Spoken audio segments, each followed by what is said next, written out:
Base na monitoring del Agricultural Section del Philippine Statistics Authority, subido de 50% el mayoría de mga gulay na tiangge este mga tiempo, este por causa na menor supply del mga gulay y otros producto agricultural.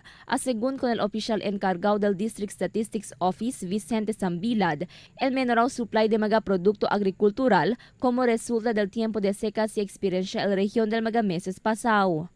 Dahil sa kakulangan din ng supply dahil sa drought last month. So meron ang kuan kasi nakaranas kasi tayo ng drought last month. So January, February, March until April yung drought natin. So kaya naapektuhan natin yung supply natin.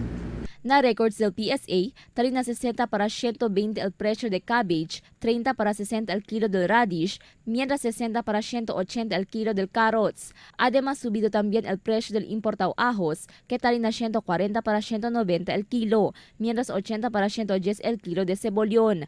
Por con este subido también el precio del camote tops y native pechay este magatiempo. In general naman, yung makikita natin, ang pinakamataas yung carrots kasi up to 56% yung increase ng prices compare to April and May. Yung pinakamababa yung Baguio beans, nasa 7.65% yung increase.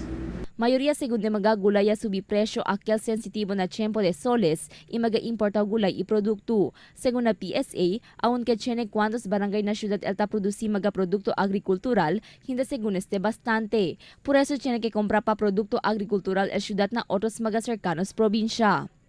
Crisel Almunia, Dateline Zamboanga.